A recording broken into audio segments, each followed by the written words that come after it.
Everyone thinks that the cops are the answer to stopping church shootings, but they're not. Not even in the best case scenarios. Here's the true problem with church attacks and the solution that no one is talking about. Let's do it.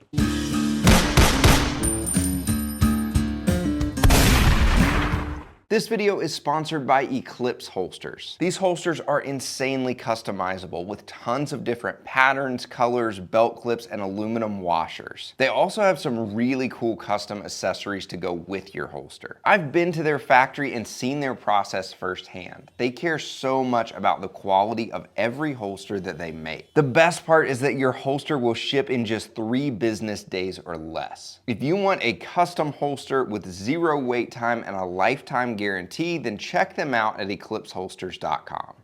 What is up, guys, and welcome back to Modern Protector, where we give you the skills, the tools, and the mindset to protect yourself, your family, and your church. In this video, we're going to cover the law enforcement timeline, the true enemy that no one is talking about, and the real solution to an active shooter. This is an important one, guys. All right, let's talk about the law enforcement timeline in an ideal scenario. So let's say there's an active shooter who walks across the parking lot and into a church and starts shooting. 30 seconds or so go by and the initial shock wears off enough for the first person to call 911 and get them on the phone. They speak to a dispatcher and they explain that there's an active shooter at the church, and the dispatcher asks which church and where in the building the attack is taking place. While this is going on, it takes about a minute to answer these first questions, but while the dispatcher is still on the phone taking more information from the caller, another dispatcher is starting to communicate with the officers in the area. They're pretty efficient. Let's say multiple officers respond and the first officer arrives on the scene in just 5 minutes. He gets his patrol rifle out of the car and scans the parking lot as he crosses it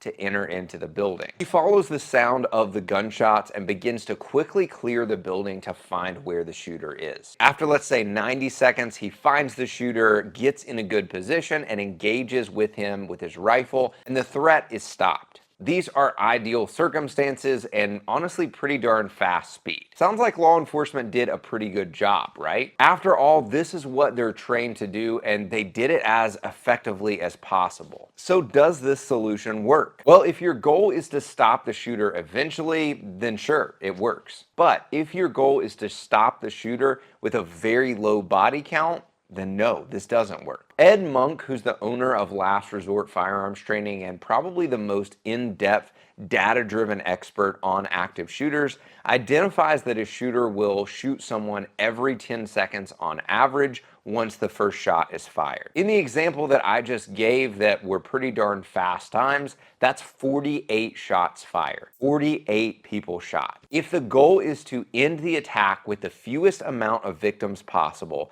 then waiting on law enforcement does not work. It just doesn't. The reason that this doesn't work despite law enforcement doing all the right things is because the shooter is not the only enemy. The other enemy that the media doesn't talk about is time. It doesn't matter if you have the most incredible, well-trained super cops in your town. If they are 5 minutes away after they get the 911 call, then they can't keep the victim count low because they are not there.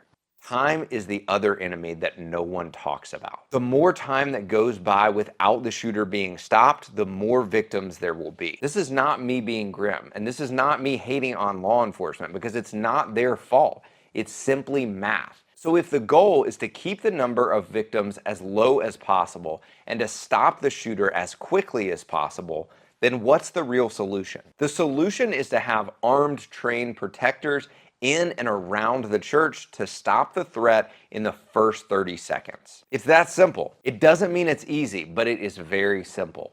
And they don't need to be cops. Although if your church has a budget to have multiple law enforcement officers on campus protecting your church every Sunday, then that can be an option for you. But that's expensive, and it's a luxury that most churches don't have. Protectors can be everyday people: greeters, deacons, worship leaders, janitors, moms and dads, anyone who can be trained to stop the threat in the first 30 seconds of an attack. I want to be clear, these are not just dudes who like to carry guns.